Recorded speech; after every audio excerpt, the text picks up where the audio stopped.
right, we're ready. Welcome. Thanks you for joining us tonight. We are going to be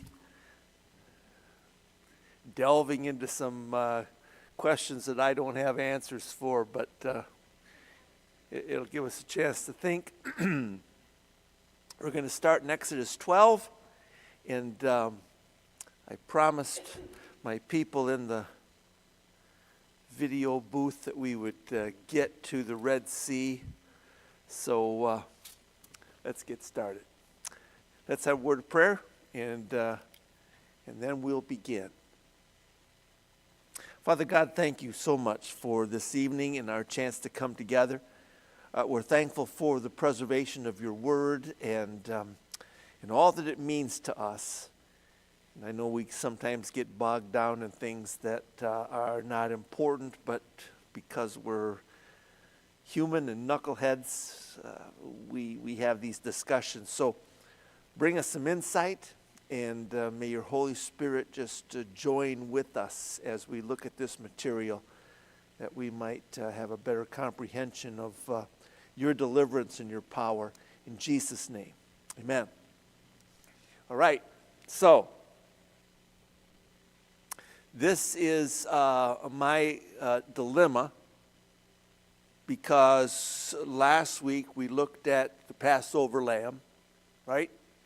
Killed the Passover lamb, how to eat it, what to do with the blood. So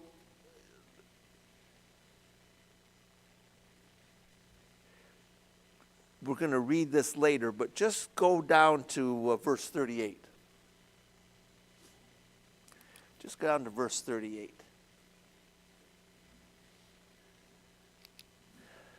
And Nicole, will you read just that verse? The crowd also went up with them, along with a huge number of livestock, both flocks and herds. The mixed multitude, all commentators say, are slaves from other nations that got picked up by the Egyptians, or the Egyptians themselves. Now, as I read the scripture, I'm thinking to myself, the only way the mixed multitude could join with the Israelites would be if there were no firstborn in that group, or the mixed multitude got some blood from an Israelite to put on the door of their house. And the reason that I'm wondering about that is because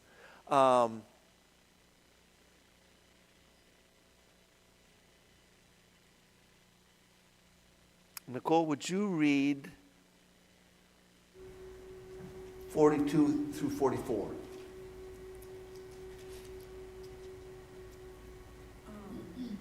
It was a night of vigil in honor of the Lord, because he would bring them out of the land of Egypt. This same night is in honor of the Lord, a night vigil for all the Israelites throughout the generations. The Lord said to Moses and Aaron, "This is the statute of the Passover. No foreigner may eat it, but any slave a man has purchased may eat it after you have circumcised him." Mixed multitude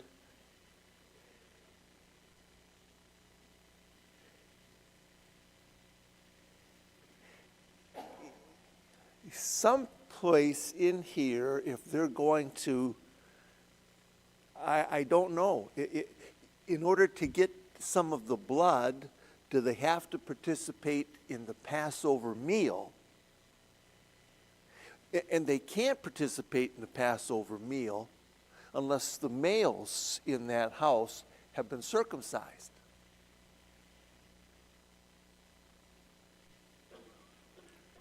But the only ones that really are supposed to be circumcised as an ordinance are the Israelites, and then any slaves that you have that live with you. So if you're just an Egyptian and you're listening to this and you're looking at the Israelites and you're thinking about all the plagues and you see them putting blood on their door,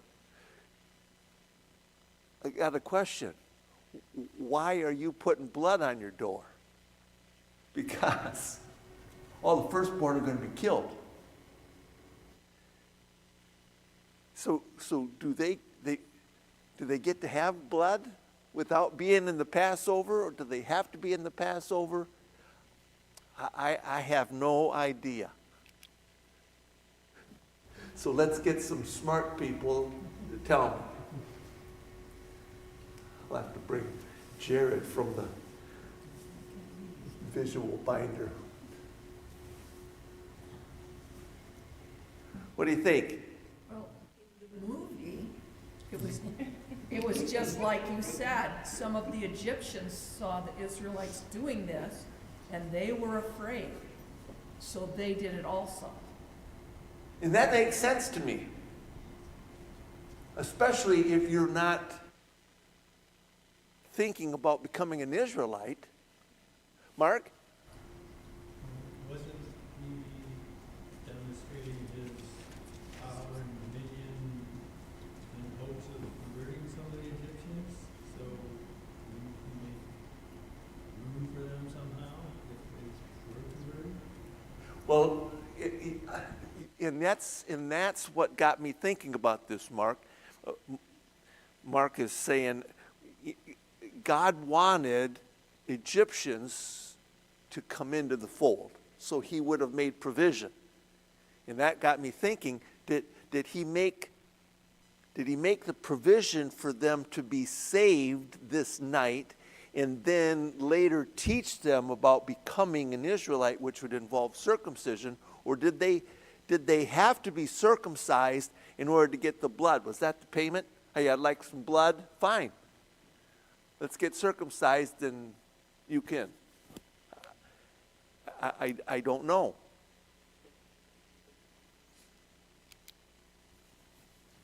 You ever heard that question asked before? I know, it's just driving me insane.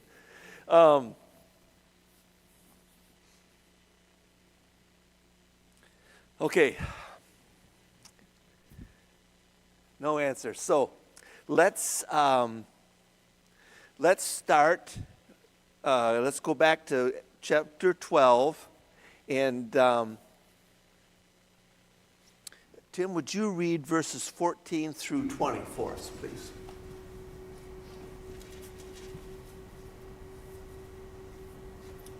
This is the day you are to commemorate. For the generations to come, you shall celebrate it as a festival to the Lord, a lasting ordinance. For 7 days you are to eat bread made without yeast. On the first day remove the yeast from your houses, for whoever eats anything with yeast in it, from the first day through the seventh must be cut off from Israel.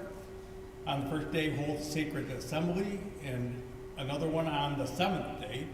Do not work at all on these days except to prepare food for everyone to eat. That is all you may do. Celebrate the Feast of Unleavened Bread, because it was on this very day that I brought you your divisions out of Egypt. Celebrate this day as a lasting ordinance for the generations to come. In the first month you are to eat bread made without yeast, from the evening to the 14th day until the evening of the 21st day. For 7 days no yeast is to be found in your houses, and whoever eats anything with yeast in it must be cut off from the community of Israel, whether he is an alien or native born. Eat nothing made with yeast. Wherever you live, you may eat unleavened bread. Then Moses summoned all the elders of Israel and said to them, Go at once and select the animals for your families and slaughter the Passover lamb. Take a bunch of hyssop, dip it into the blood in the basin, and put some of the blood on the top and on both sides of your doorframe.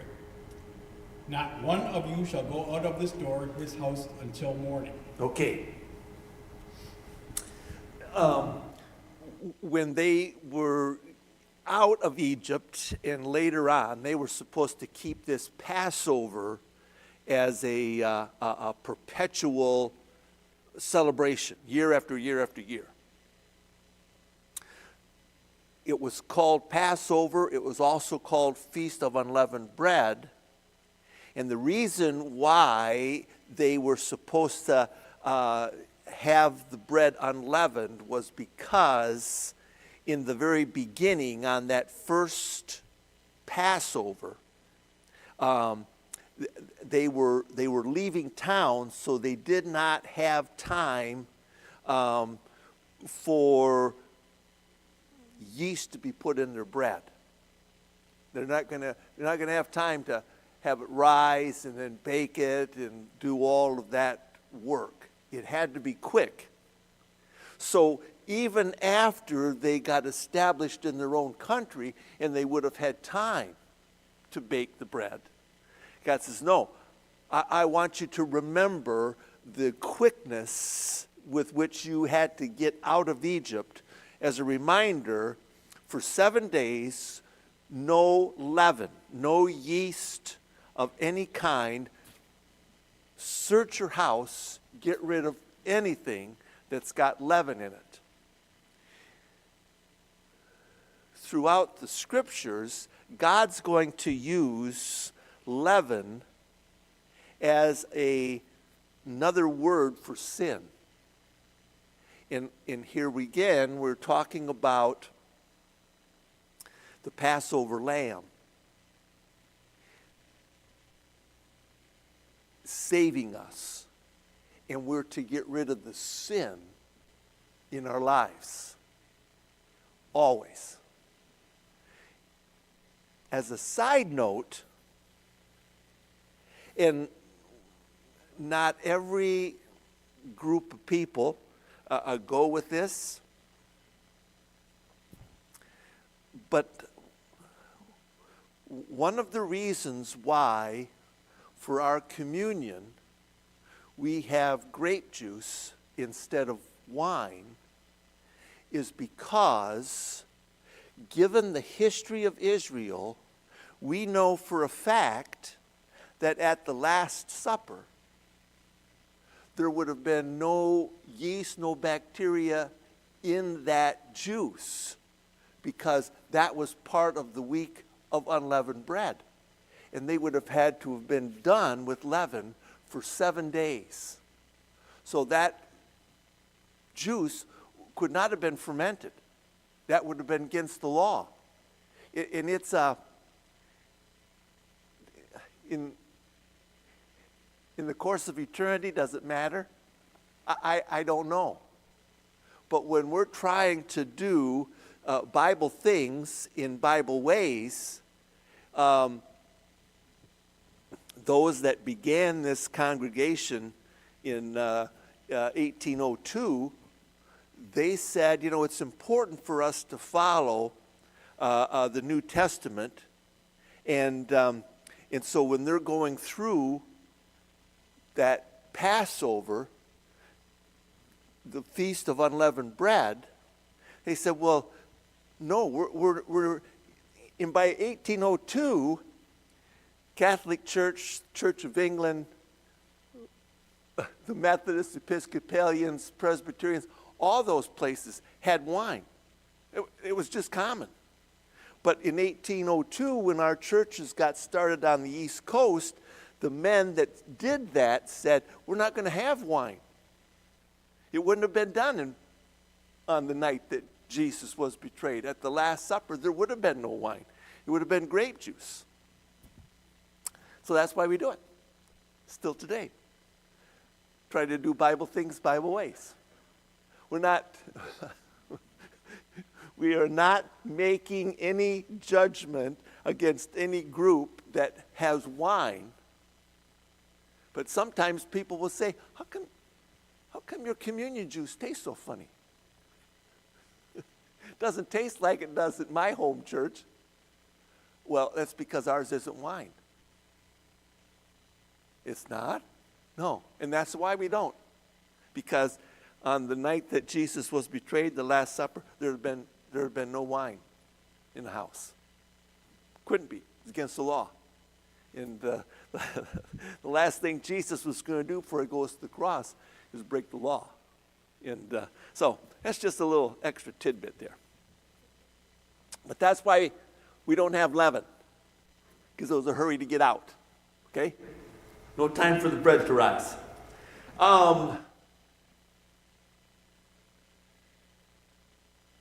Yes. Question from the peanut gallery. Yes. Got a text. Didn't the blood only tell the death angel who was an Israelite? Not every Egyptian died when the angel of death passed by. There would have been millions of Egyptians who were not firstborn.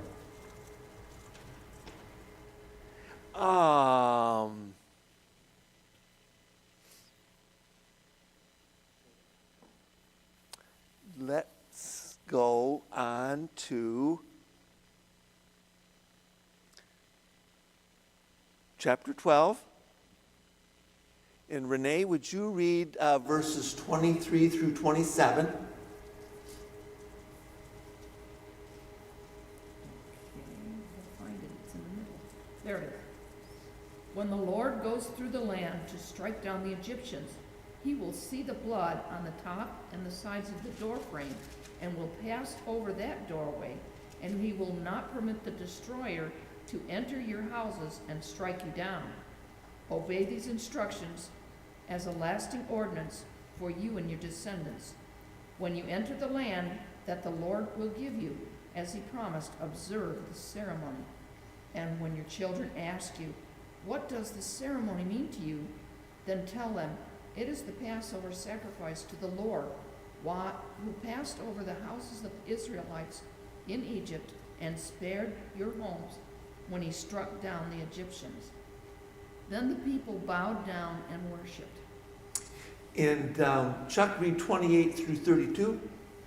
Then the sons of Israel went and did so, just as the Lord had commanded Moses and Aaron, so they did. Now it came about at midnight that the Lord struck out all the firstborn in the land of Egypt, from the firstborn of Pharaoh who sat on his throne to the firstborn of the captive who was in the dungeon, and all the firstborn of cattle. Pharaoh arose in the night, he and all his servants and all the Egyptians, and there was a great cry in Egypt, for there was no home where there was not someone dead. Then he called for Moses and Aaron at night and said, rise up, get out from among my people, both you and the sons of Israel, and go, worship the Lord as you have said. Take both your flocks and your herds as you have said, and go, and bless me also. Okay. The question again was, Didn't the blood only tell the death angel who was an Israelite? no. So only identify Israelites. No. The blood told the death angel who to pass over. So any Egyptian that had blood, the death angel passed over them as well. Any Israelite that didn't have blood, then they were destroyed like the Egyptians that didn't have blood.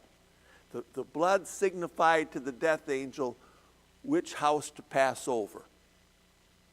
Is that the answer to that question?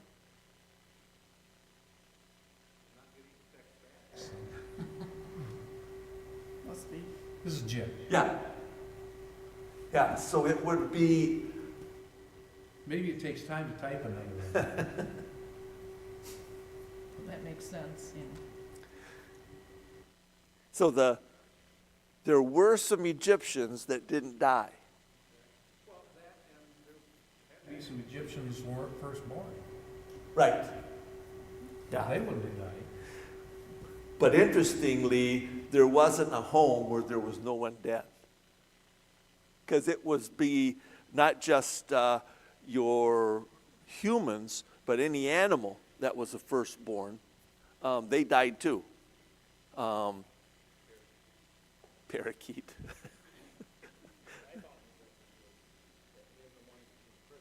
In the dungeon, I mean, were they aware that this was going to happen? Like, did they have the chance to be able to, let me reach outside my cell here and put some blood over here so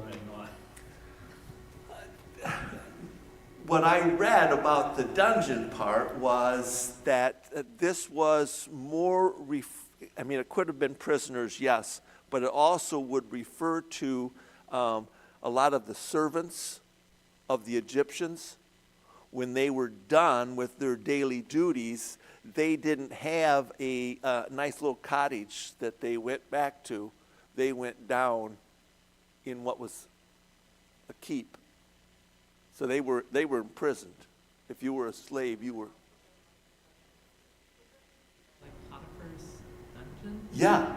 So, like that dungeon would have been protected if Potiphar had believed, Gotcha. like Yeah. that kind of thing. Yeah, if those households would have had the blood over them, then any of their servants would have been spared. Good point. Okay, so let's go on and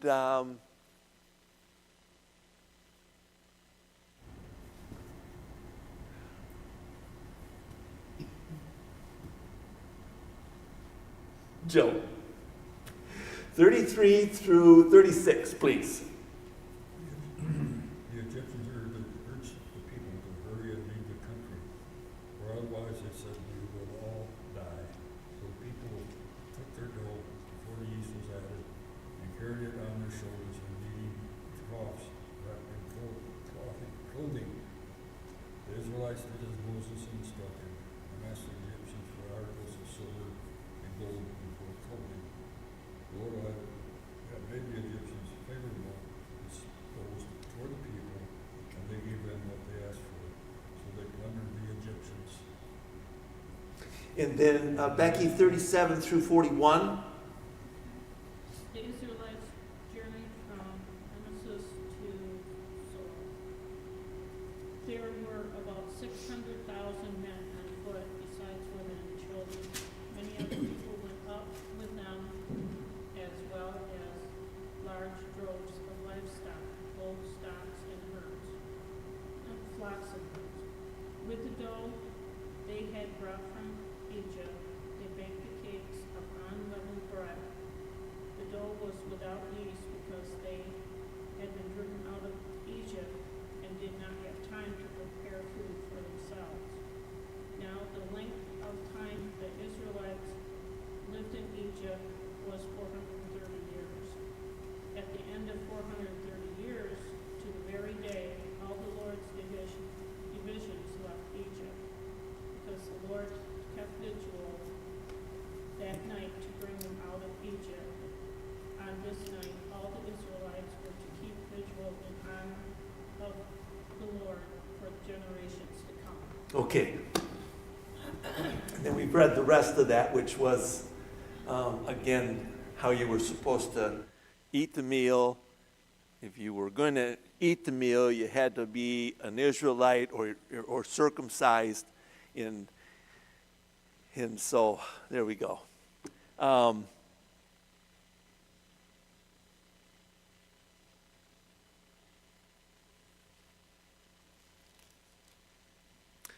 Chapter 13 is one of those reasons why we have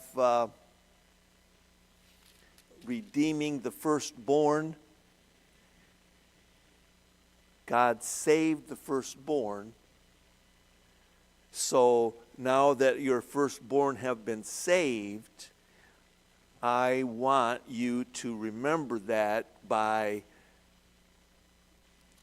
giving to me, in a sense, the firstborn. And it uses the phrase opening the womb. And all that means is for the female, when she has her firstborn, that is where the phrase opening the womb comes from. And so you had to give God an offering.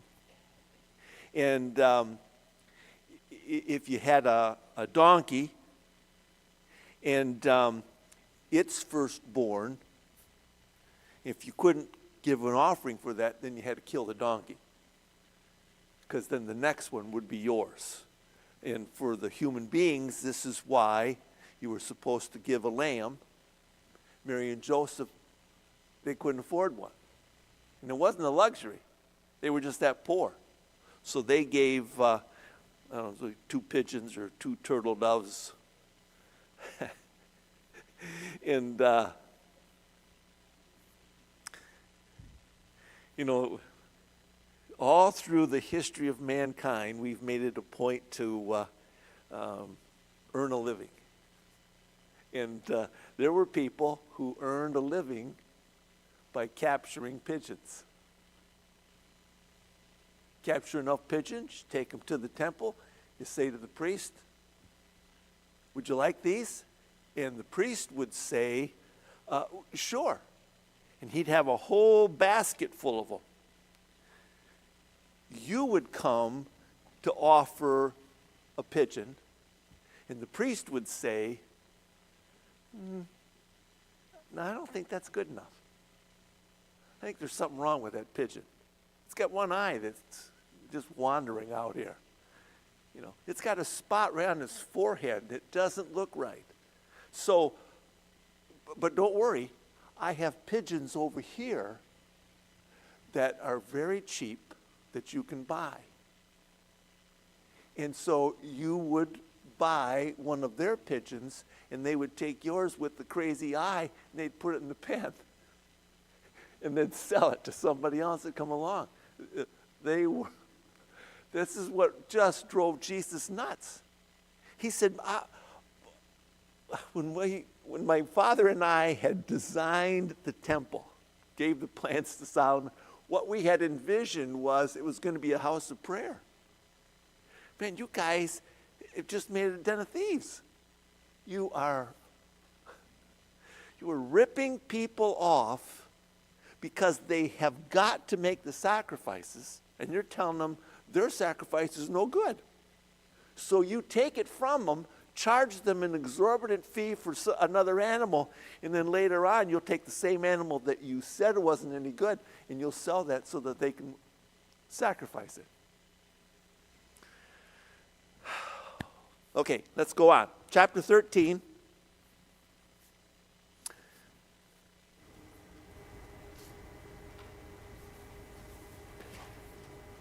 Carlene, you don't want to read, do you? Maybe I can. Okay, just verses 17 through 22. Chapter 13. 17? Yeah, verse 17 through 22. Okay. When Pharaoh let the people go, God did not lead them on the road through the Palestine country, though that was shorter. For God said, if they faced war, they might change their minds and return to Egypt. So God led the people around by the desert road toward the Red Sea. The Israelites went up out of Egypt ready for battle. Moses took the bones of Joseph with him because Joseph had made the Israelites swear an oath. He had said, God will surely come to your aid, and then you must carry my bones up with you from this place. How far? Through 22. Okay. After leaving, that I don't know. After leaving, they camped at Eden on the edge of the desert. By the day the Lord went ahead of them in a pillar of cloud to guide them on their way, and by night in a pillar of fire to give them light, so they could travel by day or night. Neither the pillar of cloud by day nor the pillar by fire by night left its place in front of the people. Okay, back there in verse 18, it says martial array, and most of those who make a living explaining this say it's not a term that is translated prepared for war, because these were slaves. They weren't prepared for war. But a better explanation is that they went up in an orderly fashion, not just willy-nilly, helter-skelter. They had the people, come with your families, your animals, keep track of your kids. We don't want those just running all over the place. Be orderly when you leave, but leave in a hurry. Hurry. There's no need to run, but don't dilly-dally, because you're leaving the place where you were slaves, all right? So get out of Dodge as fast as you can. Now, they took the bones of Joseph. I have no idea where they kept them for 430 years. Whether he was in a sarcophagus, whether he was, on display, whether they was in the library in Alexandria. I have no idea where they kept the bones. But one question was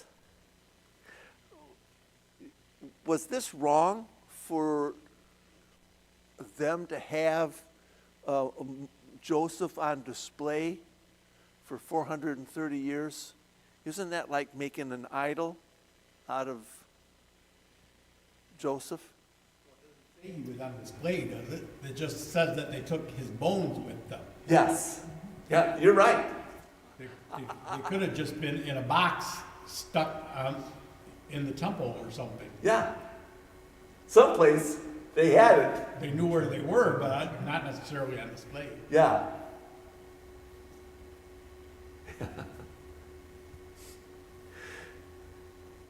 Months ago, we were talking about this whole thing, and there was a guy writing that said they had buried Joseph in a waterproof container and dropped that into the deepest part of the Nile River so nobody could find it.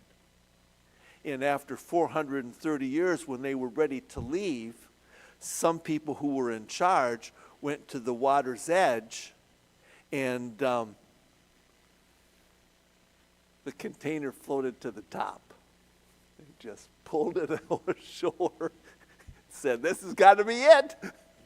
I don't know if they shook it, but oh, it's just so funny to read everything they've got here. So they're leaving, and all of a sudden, before them, a pillar of cloud appears. Daylight, here's this cloud. It just hovers above them out front, and by night it turns to fire, so they can see it. You won't have any problem seeing it in the daytime. Big cloud. Not a lot of clouds in Israel, remember? A lot of cloudless days, hot. Yeah, not a lot of clouds. So one cloud hovers above them, night turns into fire.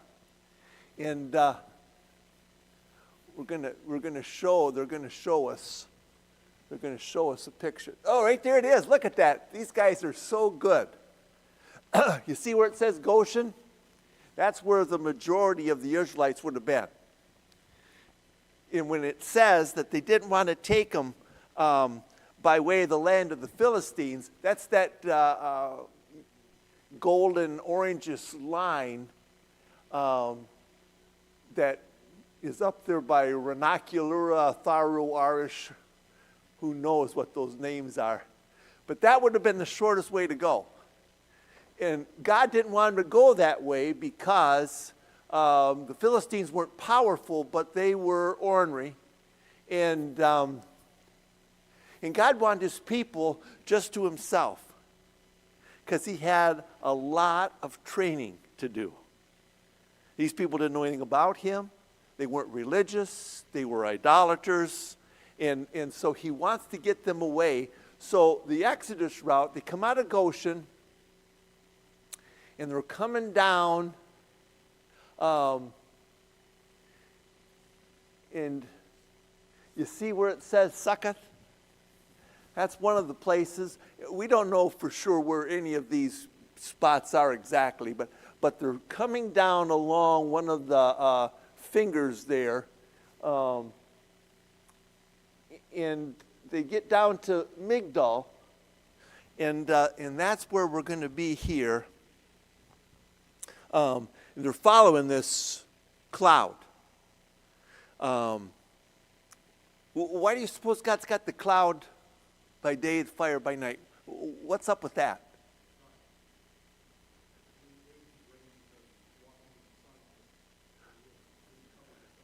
Nice. I never thought of that, Jeff. So we got this canopy. Have to be a pretty big cloud, 2 million people. But I like that idea. Why else would there might be a sign in front leading them?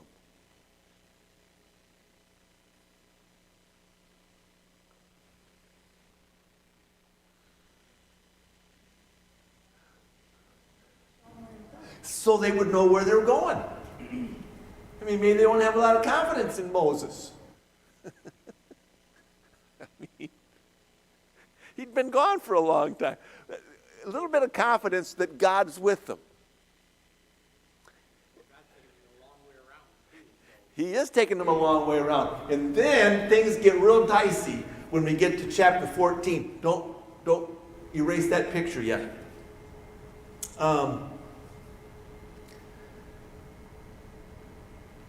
Robin, 14 verses 1 through 10, please.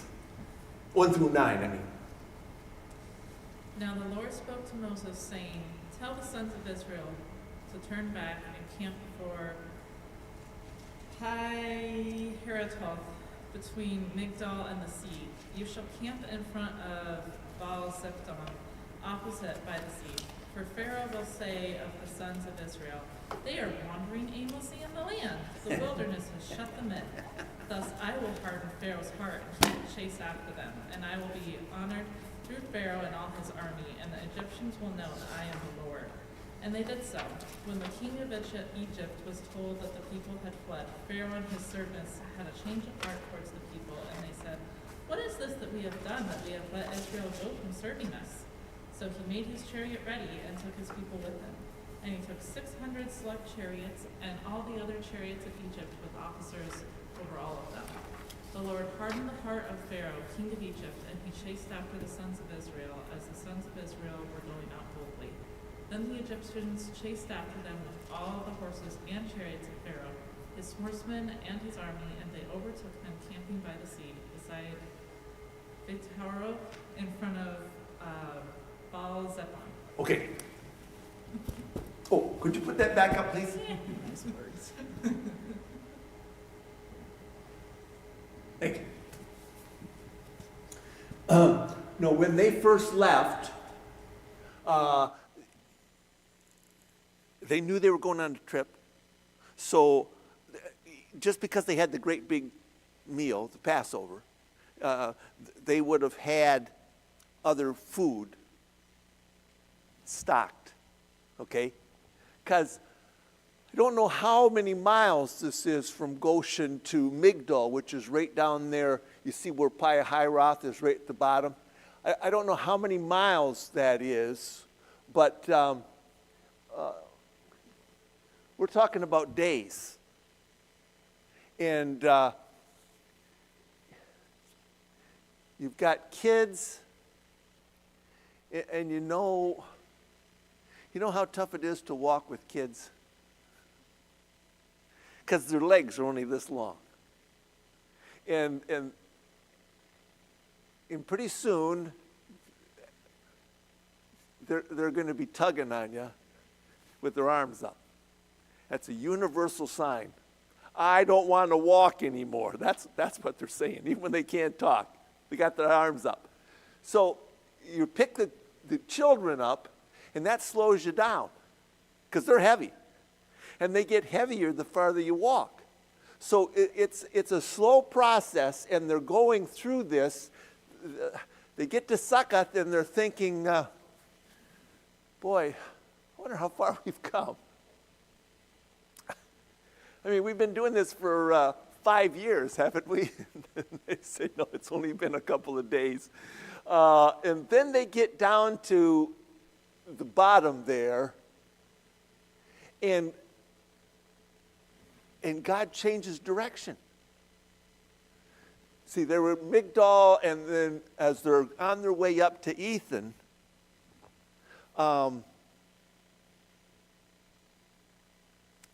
he turns them around.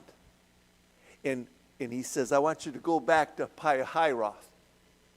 So now they're all changing direction and coming back down. And they might not have been, world travelers because they were slaves.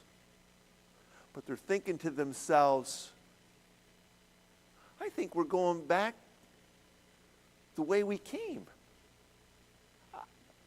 I don't think Moses knows what he's doing. I mean, why on earth would we change direction and head back? I thought we were trying to get away from Egypt.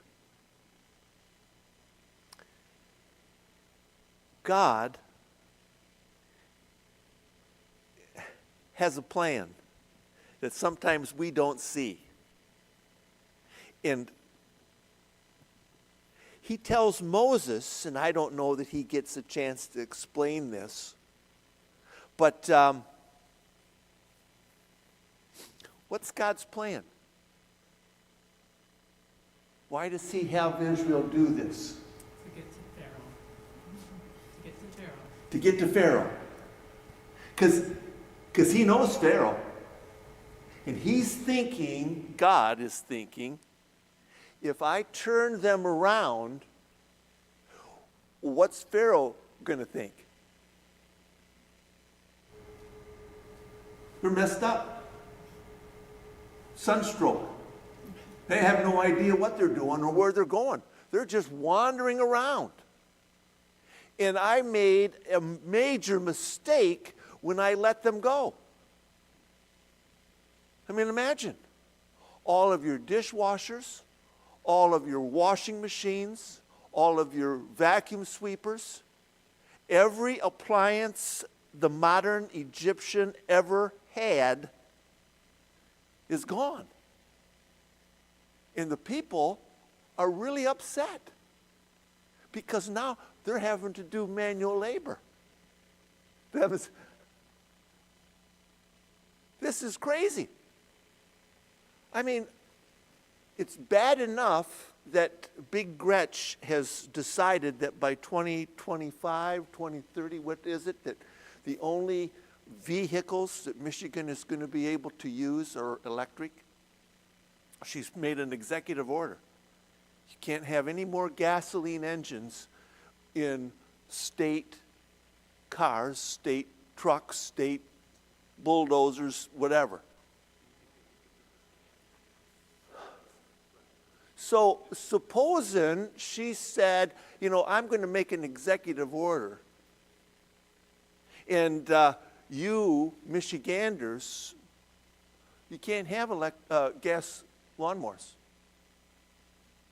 No more gas lawnmowers, no more gas leaf blowers, no more gas whatever, no more gas engines.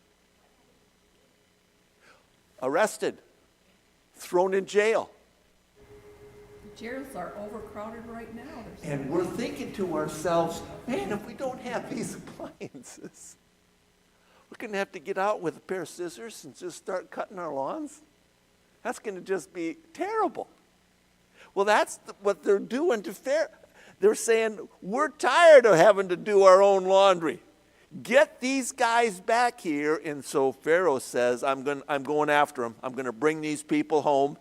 I don't know what I was thinking, letting them go. So he makes his chariot ready. And what does God tell Moses in verse 4? This is hysterical. Because Pharaoh's a slow learner. He might have been in charge of the most powerful empire in the world, but he is a slow learner. What does it say in verse 4? So that what?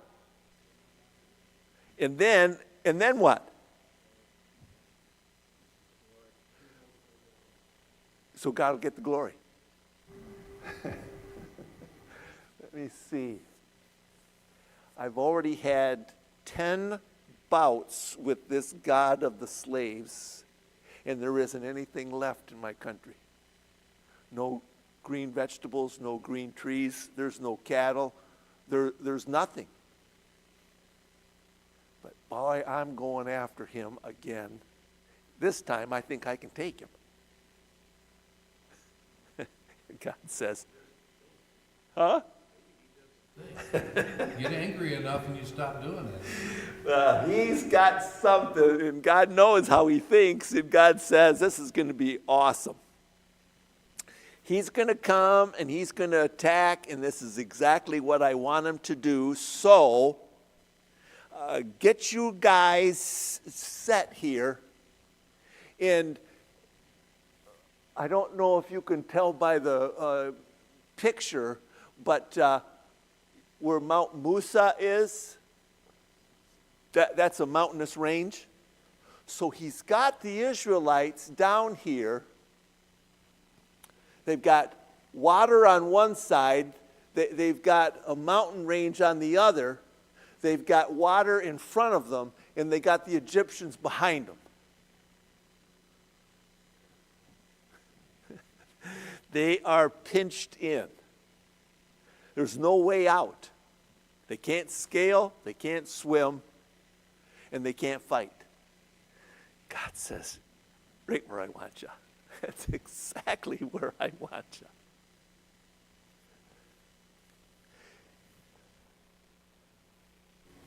Norma, you ready to read? Okay, Kim, you're up. Verses 10 through 14. As Pharaoh drew near, the sons of Israel looked, and behold, the Egyptians were marching after them, and they became very frightened. So the sons of Israel cried out to the Lord. Then they said to Moses, "It is because there were no graves in Egypt that you have taken us away to die in the wilderness. Why have you dealt with us in this way, bringing us out of Egypt? Is this not the word that we spoke to you in Egypt, saying, 'Leave us alone, that we may serve the Egyptians'? For it would have been better for us to serve the Egyptians than to die in the wilderness." But Moses said to the people, "Do not fear. Stand by and see the salvation of the Lord, which he will accomplish for you today. For the Egyptians, whom you have seen today, you will never see them again forever. The Lord will fight for you while you keep silent." Okay.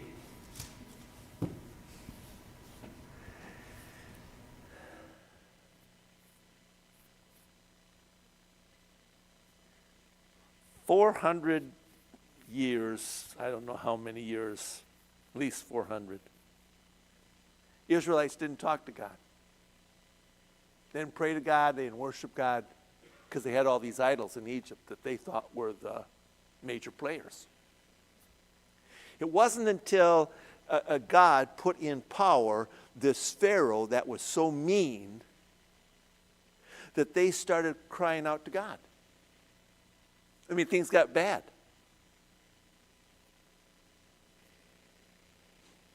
So, when Moses turns them around and they start going back where they just came from, what was the one constant they saw in the sky? The cloud was still there.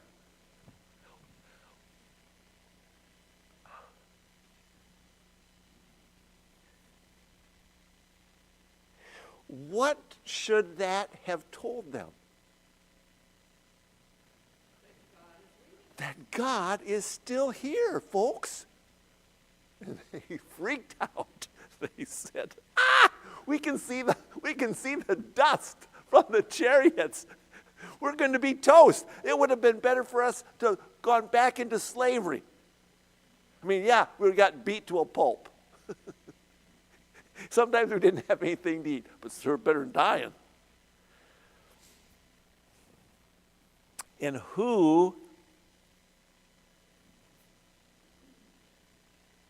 do they turn on? Moses.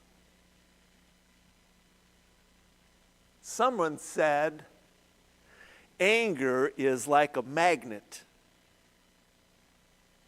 And that magnet is looking for the closest metal it can find. And when it finds the person that's closest to them, that's who their anger goes toward. And Moses is right there. And they are livid. And he says, don't worry. It's going to be okay. And I love this. Don't worry, it's going to be okay. Sally, would you read 15 through 18?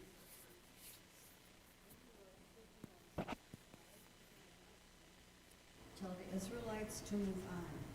Raise your staff and stretch out your hand over the sea to divide the water, so that the Israelites can go through the sea on dry ground.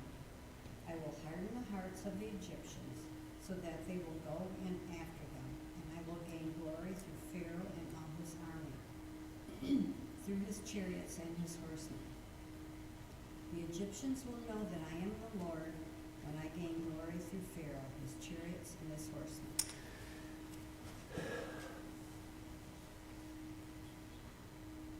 When you read verse 15, how do you perceive God in that verse? I mean, we were going to put a human trait to God in verse 15. What would that be? What would that look like? Annoyed. Good one from the back row. Sarcastic. Sarcastic.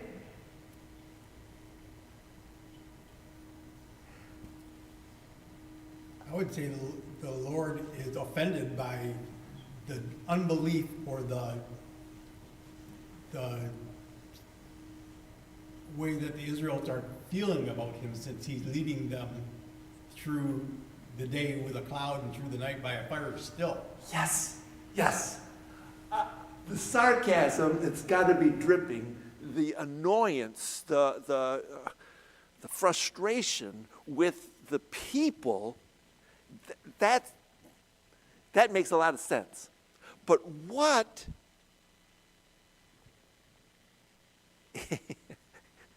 people are yelling at Moses, and then God starts in, what do you think, if we were going to put a human trait to God, what do you think God is trying to get across to Moses here?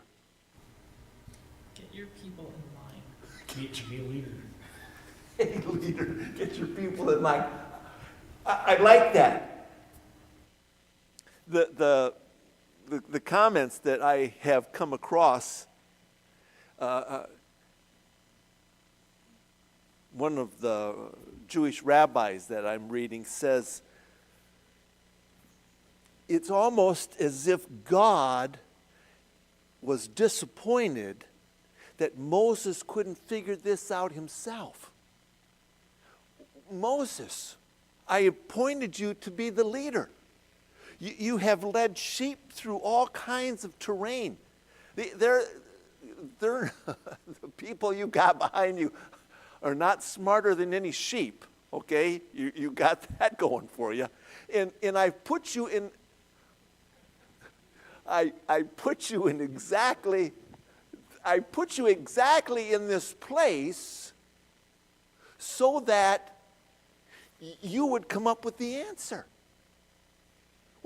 Remember what that thing is in your hand, Moses? Remember what you've done with it, Moses? So, why are you crying out to me?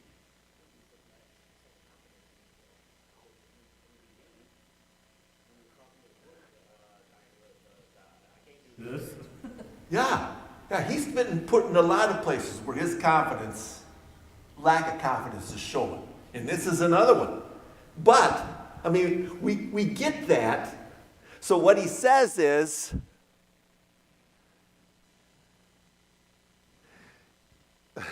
thank you.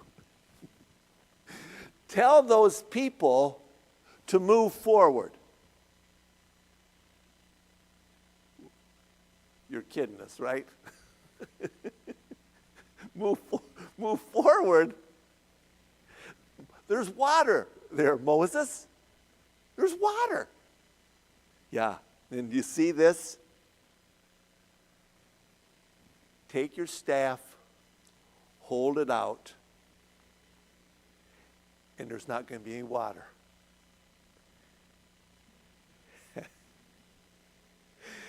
Oh, man. This is unbelievable. So, Beth, 19 through 25. 19 through 25? Yeah. Then the angel of God who had been traveling in front of Israel's army withdrew and went behind them. The pillar of cloud also moved in front and stood behind them, coming between the armies of Egypt and Israel. Throughout the night the cloud brought darkness to the one side and light to the other side, so neither went near the other all night long.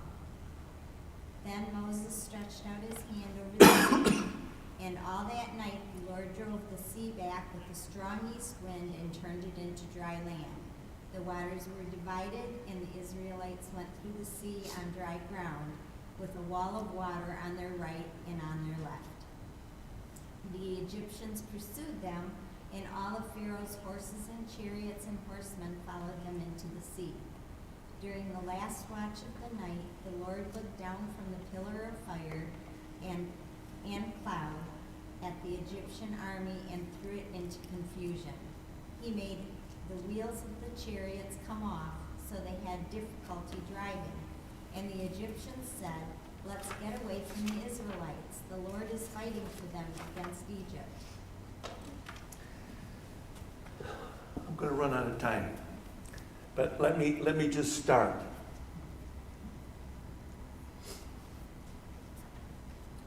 When they took their first step, the first people, I don't know if they were voluntold or what happened, but the first people to take a step, as soon as their feet got to the water, it started to part.